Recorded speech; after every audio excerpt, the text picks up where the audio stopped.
It's on! It's on, bad wizard. I'm just kidding. I'm gonna do a real quick one today. Got a lot of stuff going on.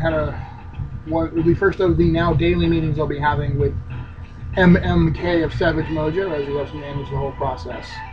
Want to tell the Shantar fans to keep an eye on the fan share folder linked below. Keep an eye on it frequently. Check in on it because there's going to be stuff added all the time. We're going to start putting more and more stuff in there for the fans to have fun with in their own fan-created efforts and efforts to support Shantar and just to do fun stuff. A lot of stuff happening on the forums that is very, very exciting, so make sure you check out the forums.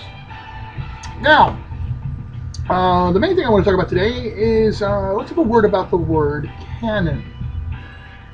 In the ongoing and very friendly debate about what constitutes making history with shared campaigns or living campaigns concept, Shawn Merwin made the statement on Misdirected Mark podcast, which I just listened to, that, and I'm paraphrasing, but I'm pretty sure I'm pretty close to accurate here. Canon is just a word; it doesn't really mean anything.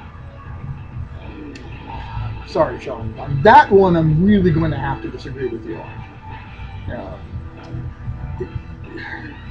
Borrowing from Merriam-Webster, the two definitions that are most accurate and important to this conversation that get out of biblical law and things like that. Canon is the authentic works of a writer or a sanctioned or accepted group of or body of related works. Now, this is really what we're talking about for purposes of genre stuff, which is, the realm that we're talking about here. So fans of any given property, Greyhawk, Firefly, Star Trek, Lord of the Rings, the Destroyer series of novels, they have a very clear and definitive idea about the importance of what is and is not canon. And perception is reality in the world of genre fandom. So let's just deal with their perceptions is important here. Now, having said that, I hardly concur that the Living Greyhawk folks, such as Shawn and his colleagues, did an amazing job of crafting canon for the Living Greyhawk setting. For thousands, and I mean thousands of fans worldwide. The Greyhawk Gazetteer was and remains the definitive source of canon for that version of Greyhawk. And that version of Greyhawk doesn't mean it's not an important version of Greyhawk or it's not the real version of Greyhawk. If they lived in that world and they had fun in that world and they care about what happened in that world is real to them and its canon is important. So let's not take anything away from what you did, Shawn, and I'm not. You and your colleagues created canon, and that canon is important. That word is not just a word. And I think that is what really matters. In the case of Shantar, I have created canon. And now I'm opening up my IP, my intellectual property, for others to create and craft canon within that world, within the main iteration of the world. And I will hold up that what I'm doing is a next step in that evolution, which you said yourself, and we're in agreement on this. So this is me clarifying to everybody else that whereas there are some interesting debate points, and that's what they are, they're points of debate, not a fight, not a flame war. This is genuine intellectual discourse and debate, which is the way it should work in these matters. In this manner of debate, in this particular case, it's the primary iteration of Shantar that is being affected by these canonical changes. And that, I think, is the next step in that evolution that we talked about, that you talked about in the recording. So that's really cool. And you mentioned something about, something that's, smaller, which, yes, okay. Shantar isn't Greyhawk. Shantar isn't Forgotten Realms. Shantar isn't any of those things. It does have a fan base, and it's been around a long time. And there's at least 380 people who really like it because they pledged in the Kickstarter, and they weren't all my mom and her friends. And I didn't say you said that or even implied that. I'm making a joke because I'm having fun with it. But there are quite a few other people as well who are interested in Shaintar, and it is growing.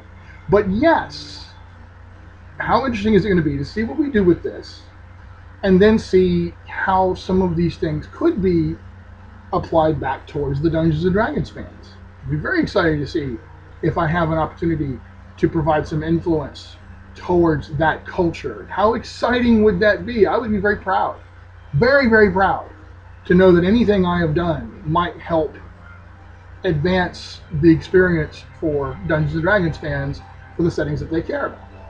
So thank you for that idea and that compliment. That would be really cool. And I am still looking very much forward to you and I just having a direct chat about this. You mentioned your history background and how it's important to you that, you know, when the word history is being used, it's being used correctly. I completely agree. So yes, let's keep the conversation going. Let's get that information out there.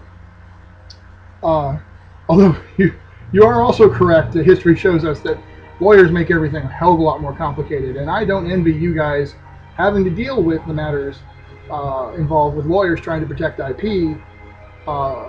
in a situation where you're trying to make the IP more interactive instead of less. Wouldn't it be cool if we could just get them to grok that and figure out a way to make it work legally instead of constantly looking for ways to say no? Let's get them interested in the same position that I've been interested in lately, just constantly looking for reasons to say yes. So, with that interesting philosophical thought and a great anticipation towards further conversation, I'm going to switch gears briefly to one more thing, and then I'm going to have to call it quits for today. I want to introduce the new team that is managing the Justice in Life campaign, which is the big share campaign that all this has been discussing. I have close to 1 million words to write, apparently, according to all estimations at this point. With that in mind, I've got a lot of work to do. So, the Justice in Life campaign is going to be managed by other people. They're going to be taking over the administration and the day-to-day, and I'm just in a creative consultancy role with all of this. So, the Grey Lantern Warden, whose persona is still being worked out in terms of what the character name is going to be, is Betty Law Morgan. She has got a great deal of experience in running businesses and managing teams of people, including managing volunteers. So she's perfect from that perspective. She's also perfect in the perspective that she gets to Shaintar continuity from top to bottom. She understands what does and does not work. And she lives with me. We share a house together, so she is in a great position to ask me directly if it ever comes up. She can get immediate answers. Plus, she understands the tech side of things very, very well. Understands how to build pages, how to manage all the data flow and everything else. And she has a perfect partner in crime for that in one Chris Casera, who, since he hasn't told me yet what he wants his cool title to be, he can change this. But as of now, I'm calling him the Grey Lantern Weaver. He's weaving all of the patterns of information flow together. He's the one that constructed the forms, or helped me construct the forms. He understands the information flow very, very well. Also gets the setting very well. He's the guy that ran my first ever Savage Worlds game. So I got to introduce the system, and he directly consulted and created the very first ever Shaintar Player's Guide. So the man knows what I'm up to as well. And so those two represent the core leadership of the team. Mark Napick is kind of our communications guy. He's been very, very heavily involved in the communication part of what's going on and in interacting with the community and letting people know. He's an incredible host during a lot of the Kickstarter online stuff, and he's just been very, very involved from the very beginning. It's very foundational. Corinne Seabolt, my true love, my lady. She is another flock member. Susan Knowles, aka the Suze. Let's see, Daniel Lawson, Howard Brandon, Aaron Ace Savito, yes, that Ace. Newest to the family of Shaintar, but really amazing with all the work that he's done so far, including crafting forms, Al Bear. And our official Savage Mojo liaison, Gail Wright. So there is your team the Ravens flock team, the people managing the campaign. They're the people you need to be talking to and interacting with. They're going to be handling all of the interactions for the Justice and Life stuff, so that I can get to the business of writing books, which I'm going to do right now, as a matter of fact. Going to finally get into some more. There's a lot of people who've been asking more and more about the whole concept of living campaigns.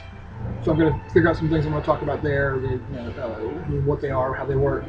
GM tips and tricks, that's still coming. Keep the comments and stuff coming from, and let me know what you want to talk about as the Big Irish vlog continues tomorrow.